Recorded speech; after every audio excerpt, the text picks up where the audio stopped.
Greetings, friends. Welcome back to the broadcast. I'm Shawn. Today we're looking to start our week with some wisdom, some encouragement from the Psalms and from the Proverbs. We're looking at Psalm 75 and 76 today. Both of them very short, like 10 verses apiece. Written by the same person, a psalm or song of Asaph.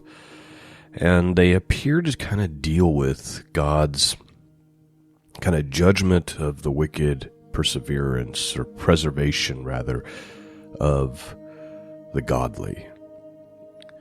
And in fact, they tend to appear, at least, to be prophetic. Something interesting in the Orthodox Study Bible about Psalm 75, just a very short paragraph here, says, Psalm 75 is a prophecy contrasting two opposing kingdoms. The Assyrian is the devil who leads his kingdom and the fallen angels and fallen people. The end is God incarnate who leads his kingdom, the holy angels, the holy people. And the final outcome in this battle is obvious. Who shall stand against you? I just thought that was an interesting take on it. Something worth considering as we read through it this morning. There won't be a ton of commentary, and this will be a shorter broadcast this morning just because the Psalms are fairly short. We're also going to read Proverbs 20. All right. Open up your hearts this morning. Let's see what the Word of God has to say for us. Psalm 75, King James Bible. Unto thee, O God, do we give thanks. Unto thee do we give thanks, for that thy name is near, thy wondrous works declare. When I shall receive the congregation, I will judge uprightly. The earth and all the inhabitants thereof are dissolved. I bear up the pillars of it. I said unto the fools, deal not foolishly, and to the wicked, lift not up thy horn. Lift not up your horn on high, speak not with a stiff neck. For promotion cometh neither from the east or from the west, nor from the south. But God is the judge. He putteth down one, and setteth up another. For in the hand of the Lord there is a cup, and the wine is red. It is full of mixture. And he poureth it out the same. But the dregs thereof, all the wicked of the earth shall wring them out and drink them. But I will declare forever, I will sing praises to the God of Jacob. All the horns of the wicked also will I cut off, but the horns of the righteous shall be exalted. So there's Psalm 75, but please note there's also this picture of God's sovereignty, right? He says, lift up not your horn, lift not up your horn on high, speak not with a stiff neck, right? With kind of like that arrogance and that pride. And why? Because for promotion cometh neither from the east, nor from the west, nor from the south, but God is the judge. He putteth down one, and setteth up another.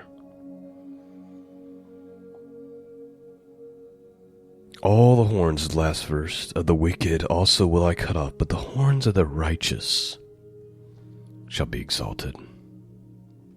Psalm 76 is similar. Let's have a look. In Judah is God known. His name is great in Israel. In Salem also is his tabernacle, and his dwelling place in Zion. There brake he the arrows of the bow, the shield, and the sword, and the battle. Thou art more glorious and excellent than the mountains of prey. The stout-hearted are spoiled. They have slept their sleep, and none of the men of might have found their hands.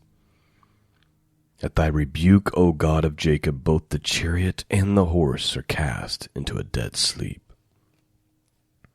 Thou art to be feared, and who may stand in thy sight when once thou art angry?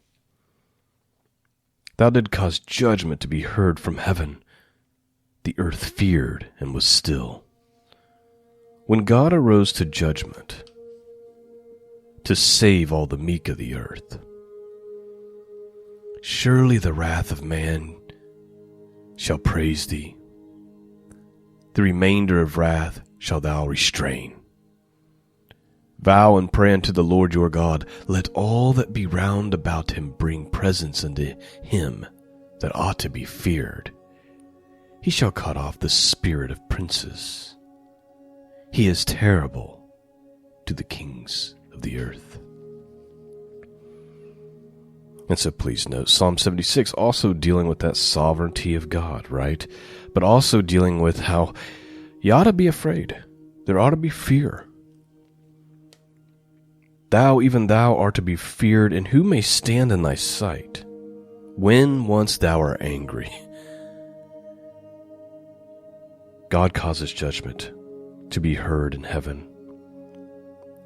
When God arises to judge, it says, all the meek of the earth, the remainder of wrath shall he restrain. Vow and pray unto the Lord your God. Let all that be round about him bring presents unto him that ought to be feared. He shall cut off the spirit of princes. He is terrible to the kings of the earth. Right now, I feel like we live in a world where world leadership doesn't fear God. The kings of the earth don't fear God.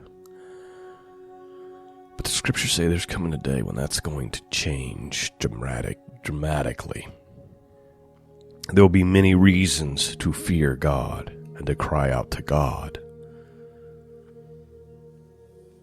May his grace and mercy and protection be upon us when that day comes.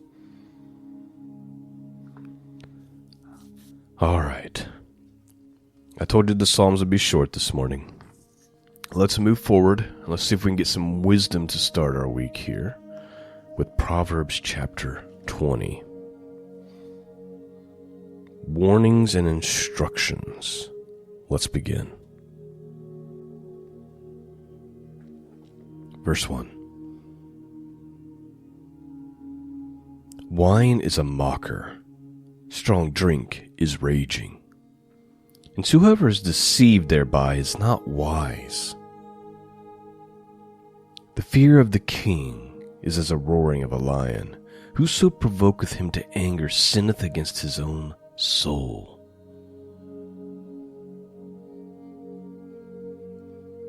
It is an honor for man to cease from strife, but every fool will be meddling. The sluggard would not plow by reason of the cold, therefore shall he beg in harvest and have nothing. So please note just a couple of really brilliant things to begin with. First of all, wine, becoming a slave to that, becoming a slave to strong drink. Whoever is deceived by that is not wise, and it'll lead to poor decisions. And then the sluggard, the lazy person. If conditions become somewhat uncomfortable, they become even more lazy. Right? But then they find themselves begging. The sluggard would not plow by reason of the cold, right? It's too cold. I'm not going to go out there and do anything. Therefore shall he beg in the harvest and have nothing. Verse 5. Counsel in the heart of man is like a deep water, but a man of understanding will draw it out. Most men will proclaim every one his own goodness, but a faithful man who can find? The just man walketh in his integrity. His children are blessed after him. A king that sitteth in the throne of judgment scattereth away all evil with his eyes. Please note, I just want to go back a verse here. The just man walketh in his integrity. His children are blessed after him. How you live your life, whether that be in the fear of God and in the integrity of His ways, doesn't just impact you. It has great impact on your family, on your wife or your husband, or on your children and their future. Verse 9. Who can say, I have made my heart clean, I am pure from my sin? Diverse weights and diverse measures, both of them are alike abomination to the Lord. In other words, having kind of unbalanced weights.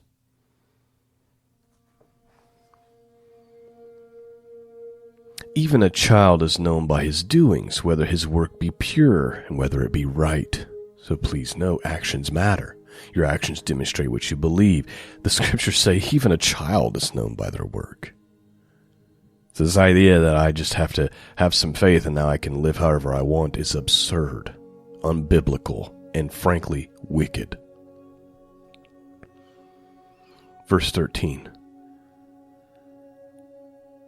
Or verse 12, the hearing ear and the seeing eye, the Lord hath made even both of them. Love not sleep, lest thou come to poverty. Open thy eyes, and thou shalt be satisfied with bread. It is not, saith the buyer, but when he is gone his way, then he boasteth. There is gold in a multitude of rubies, but the lips of knowledge are a precious jewel. Take his garment that is surety for a stranger, and take a pledge of him for a strange woman. Bread of deceit is sweet to a man, but afterwards his mouth shall be filled with gravel. Every purpose is established by counsel, and with good advice make war. He that goeth about as a talebearer revealeth secrets. Therefore meddle not with him that flattereth with his lips. Please note, in other words, steer clear of the gossip. They're easy to find. They're easy to identify. If there's one in where you work, there's probably a couple where you work. You've figured it out by now. Stay away. And when they're around, don't open your mouth. Their mission in life is to gossip and meddle and stir up trouble. This is what gets them going. Steer clear. Whosoever curses his father or his mother, his lamp shall be put out in obscure darkness. An inheritance may be gotten hastily at the beginning, but the end thereof shall not be blessed. Say not thou, I will recompense evil, but wait on the Lord, and he shall save thee.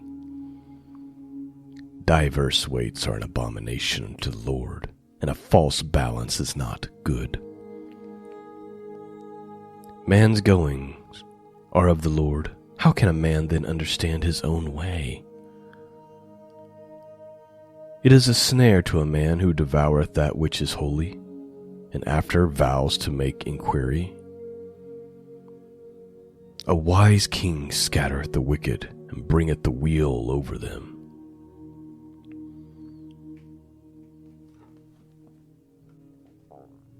The spirit of a man is the candle of the Lord, searching all the inward parts of the belly. Mercy and truth preserve the king, and his throne is upholden by mercy. The glory of young men is their strength, and the beauty of old men is the gray head. The blueness of a wound cleanseth away evil, so do stripes the inward parts of the belly. And that is our wisdom from Proverbs this morning. Not a lot of commentary from me today, but that's okay. The Word of God never returns vain. I pray you've been blessed by these readings this morning. Please continue to pray for the podcast.